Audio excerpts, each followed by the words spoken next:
Assalamualaikum. Halo teman-teman. Bagaimana kabarnya hari ini? Semoga selalu sehat walafiat. Dan tetap semangat belajar. Pada kesempatan kali ini, saya akan menjelaskan tentang Trias Politika ala Indonesia. Yuk, mari kita simak bersama. Jadi, apa sih Trias Politika itu? Ada yang tahu? Jadi, Trias Politika adalah pembagian kekuasaan negara. Sistem pembagian kekuasaan negara, menurut Budiarjo dan Kailan, terbagi atas 5.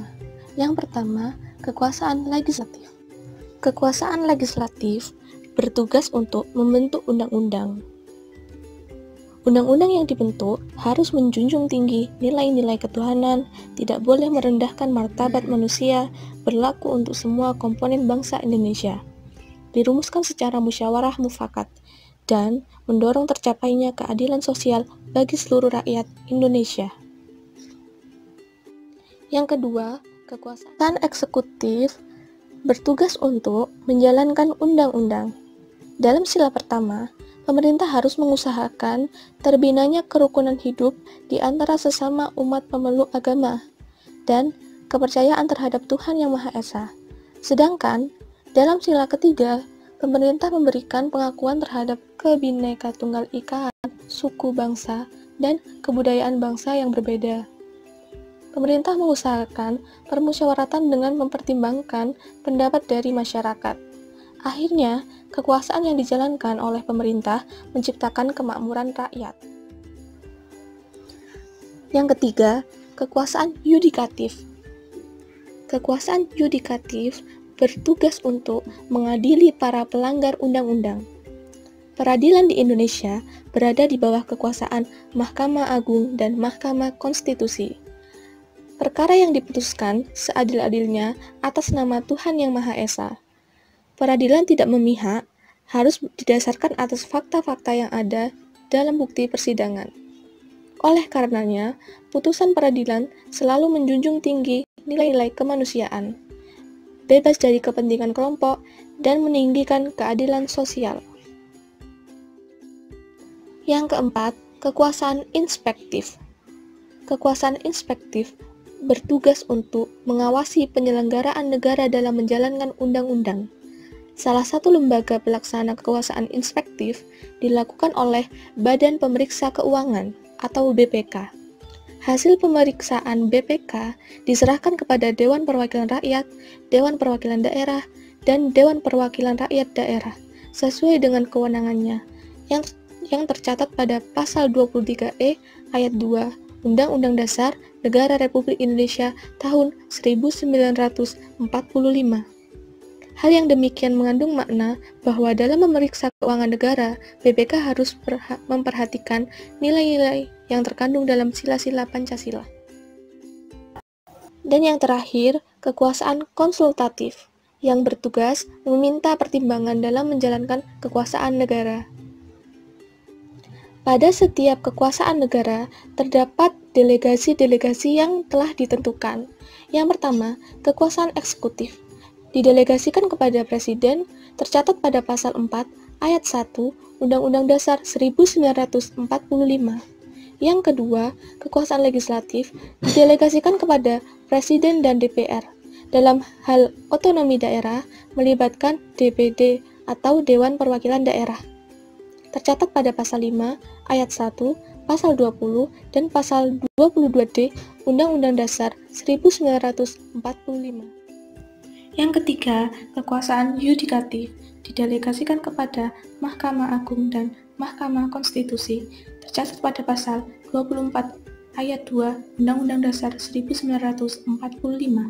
Yang keempat, kekuasaan inspektif didelegasikan kepada DPR dan BPK. BPK turun ke DPR, DPD, dan DPRD. Tercatat pada Pasal 20A dan Pasal 23E Undang-Undang Dasar 1945. Yang terakhir, kekuasaan konsultatif didelegasikan kepada DPA.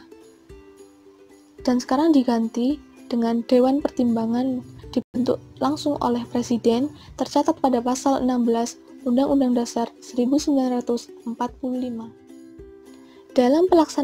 Dalam pelaksanaannya, undang-undang harus mengacu pada nilai-nilai Pancasila.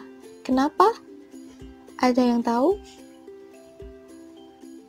Jadi, pada nilai-nilai Pancasila mengandung dasar berpikir atau landasan pikiran dalam penyelenggaraan negara. Maka dari itu, Pancasila menjadi pondasi negara Indonesia. Nilai-nilai Pancasila menjadi panduan norma dan sekaligus juga menjadi landasan dalam praktik penyelenggaraan pemerintahan negara. Sila pertama, ketuhanan yang Maha Esa memiliki hakikat percaya kepada Tuhan.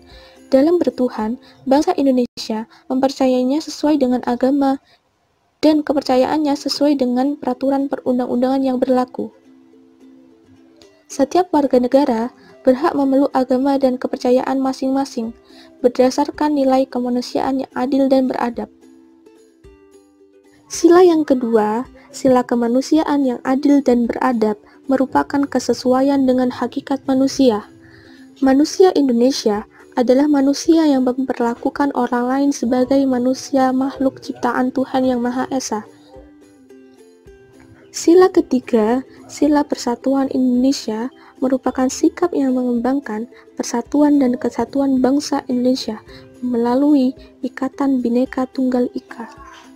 Berbagai macam keragaman yang dimiliki bangsa Indonesia, seperti keragaman suku, wilayah tempat tinggal, agama, budaya, adat istiadat, bahasa daerah, dan pulau-pulau, semuanya itu ditempatkan dalam kerangka persatuan dan kesatuan Indonesia. Sila keempat, sila kerakyatan yang dipimpin oleh hikmat kebijaksanaan dalam permusyawaratan perwakilan. Berarti, rakyat mempunyai kedudukan yang tertinggi dalam penyelenggaraan sistem ketatanegaraan Republik Indonesia. Kedaulatan negara di tangan rakyat, yakni pemerintahan dari rakyat, oleh rakyat, dan untuk rakyat. Serta dalam pengambilan keputusan didasarkan atas musyawarah untuk mufakat. Sila kelima, sila keadilan sosial bagi seluruh rakyat Indonesia, artinya mengembangkan sikap adil yang bermanfaat bagi seluruh rakyat Indonesia. Cakupan keadilan sosial meliputi bidang ideologi, politik, ekonomi, sosial, budaya, serta pertahanan dan keamanan. Itu saja yang bisa saya sampaikan. Terima kasih atas perhatiannya. Kurang lebihnya mohon maaf. Wassalamualaikum warahmatullahi wabarakatuh.